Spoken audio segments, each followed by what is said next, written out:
ৰহস্যৰে পৰিবেষ্টিত এই পৃথিৱীৰ ৰহস্যৰ শেষ নাই।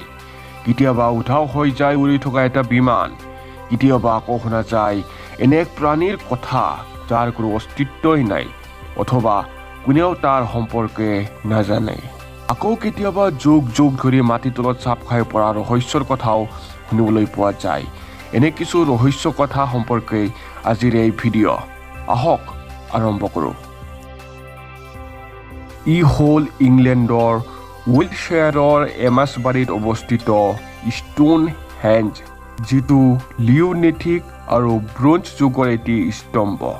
ই মন্দিৰ হিচাপে ব্যৱহৃত হৈছিল। পৌৰাণিক উপকথা অনুযায়ী আটলাণ্টিছ নামৰ এই দ্বীপটো সমুদ্ৰৰ তলত হেৰাই গৈছে। প্ৰায় ৯,০০০ বছৰ আগতে আটলাণ্টিছ আছিল হাৰকিউলিছ পিলাৰৰ পাদদেশত, কিন্তু এথেন্স জয়ৰ পাছত এক ধুমুহাত ই সমুদ্ৰগৰ্ভত বিলীন হৈ যায়। জেক দ্য ৰিপাৰ এজন হত্যাকাৰীৰ নাম।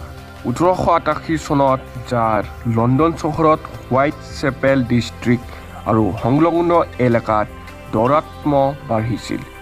ৰিপাৰে সকলোকে ডিঙি কাটি হত্যা কৰিছিল। ছয়তানৰ ত্ৰিভুজ নামেৰে পৰিচিত ই বাৰ্মুডা ট্ৰায়েংগল।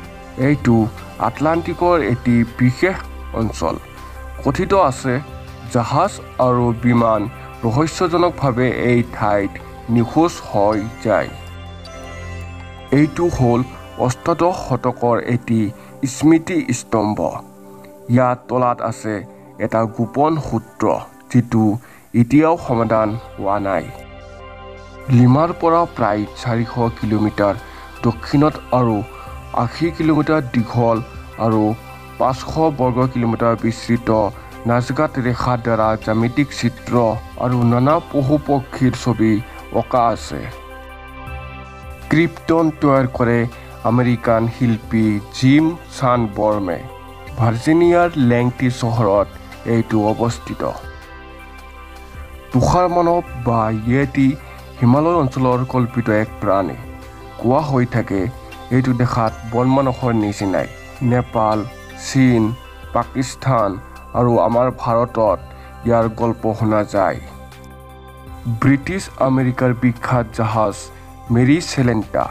১৮৭২ চনৰ ৪ ডিচেম্বৰত এই জাহাজখন আটলাণ্টিক মহাসাগৰত পোৱা যায়, কিন্তু ৭জন নাবিকৰ এতিয়াও সন্ধান পোৱা যোৱা নাই।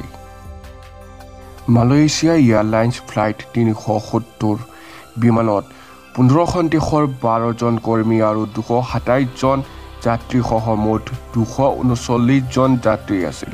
২০১৪ চনৰ ৮ মাৰ্চত ই আকাশপথত হেৰাই যায়।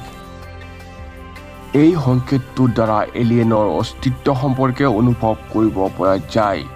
সংকেতটো ৭২ ছেকেণ্ডলৈ আছিল, কিন্তু ইয়াৰ পাছত আৰু এই সংকেতৰ কোনো চিহ্ন পোৱা যোৱা নাই।